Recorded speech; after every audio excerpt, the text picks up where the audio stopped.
రోజున మంగళగిరిలో తిరిగి వైఎస్ఆర్ కాంగ్రెస్ పార్టీని గెలిపించడానికి మూడవసారి నేను తిరిగి వైఎస్ఆర్ కాంగ్రెస్ పార్టీలోకి జగన్మోహన్ రెడ్డి గారి దగ్గర చేరడం జరిగింది.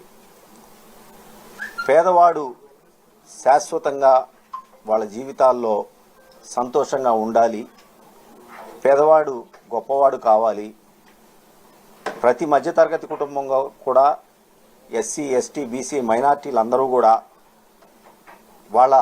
జీవితాల్లో వెలుగులు నింపడానికి జగన్మోహన్ రెడ్డి గారు చేస్తున్నటువంటి కార్యక్రమాల్లో ఒక 2 నెలల కాలం పాటు నేను పక్కకు వైదొలిగినటువంటి పరిస్థితి నుంచి మళ్ళా తిరిగి ఆ జగనన్న బాటలో నడవాలి అని చెప్పేసి నేను నిశ్చయించుకొని తిరిగి రావటం జరిగింది. మనందరికీ తెలిసిందే,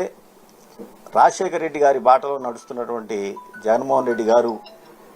ఇంకొక 20-30 సంవత్సరాల పాటు ఈ రాష్ట్రానికి ముఖ్యమంత్రిగా నిలబడగలిగితే, ప్రజలందరూ కూడా అండగా ఉంటే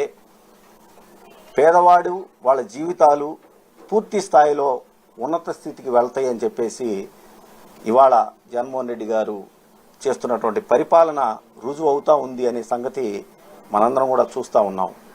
వైనాట్ 175లో నేను కూడా భాగస్వామిని కావాలని, అదేవిధంగా 25కి 25 పార్లమెంటు స్థానాలు కూడా తిరిగి వైఎస్ఆర్ కాంగ్రెస్ పార్టీ కైవసం కావడానికి నా వంతు కృషిగా నేను పనిచేస్తూ ఇవాళ జగన్మోహన్ రెడ్డి గారికి చాలా స్పష్టంగా చెప్పుకోవడం జరిగింది.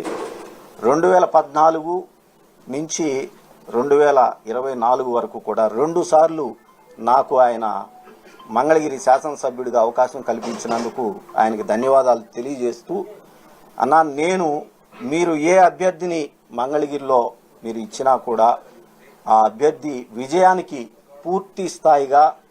అన్కండిషనల్గా నేను పనిచేసి ఖచ్చితంగా తిరిగి మూడవసారి మంగళగిరిలో వైఎస్ఆర్ కాంగ్రెస్ పార్టీ గెలుపుకి నేను పనిచేస్తానని చెప్పి చెప్పడం జరిగింది. ఇటువంటి పరిస్థితుల్లో ఇక నుంచి అన్నకి నేను చెప్పడం కూడా జరిగింది, పేదవాడికి ఏ విధంగా అయితే ఈ రోజున జరుగుతున్న అదే ప్రతిపక్షాలన్నీ కూడా చూసాం. 2009లో రాజశేఖర రెడ్డి గారి మీద ప్రతిపక్షాలన్నీ కూడా ఏకమయ్యి ఏ విధంగా అయితే మరి రాజకీయంగా వచ్చినాయో ఆ రోజున ప్రజలందరూ కూడా రాజశేఖర రెడ్డి గారికి అండగా నిలబడ్డారు. అలాంటి పరిస్థితి మళ్ళా తిరిగి ఈ రోజున వస్తూ ఉంది. ఈ రాష్ట్రంలో పేదవాడికి మంచి జరగకూడదు, మధ్యతరగతి వాడికి ఎవరు అండగా ఉండకూడదు, మధ్యతరగతి వాళ్ళు ఎస్సీ ఎస్టీ బీసీ మైనార్టీలు ఎవరు కూడా రాజకీయంగా ఆర్థికంగా సామాజికంగా ఎదగకూడదు అని చెప్పేసి ఈ ప్రతిపక్షాలన్నీ కూడా చేస్తున్నటువంటి ప్రయత్నాన్ని తిరిగి ఎండగట్టాలి, వాటికి ఎదురుగా నిలబడాలి అని చెప్పేసి భావిస్తూ జగన్మోహన్ రెడ్డి గారి సారథ్యంలో అన్కండిషనల్గా పనిచేయడానికి, అదేవిధంగా మంగళగిరిలో మళ్ళా చెప్తా ఉన్నాం, తిరిగి 2024లో కూడా నేను వైఎస్ఆర్ కాంగ్రెస్ పార్టీ అభ్యర్థి గెలుపుకి నేను కృషి చేస్తాను, పనిచేస్తానని చెప్పి తెలియజేసుకుంటూ, 19లో ఒక ఓసీ చేతిలో ఏ విధంగా అయితే తెలుగుదేశం పార్టీ నారా లోకేష్ గారు ఓడిపోయారో రాసిపెట్టుకుండి, మళ్ళా 24 ఎన్నికల్లో బీసీ సామాజిక వర్గానికి చెందినటువంటి అభ్యర్థి చేతిలో నారా లోకేష్ గారి ఓటమి ఖాయమని చెప్పేసి ఈ సందర్భంగా తెలియజేసుకుంటా ఉన్నాను. Thank you.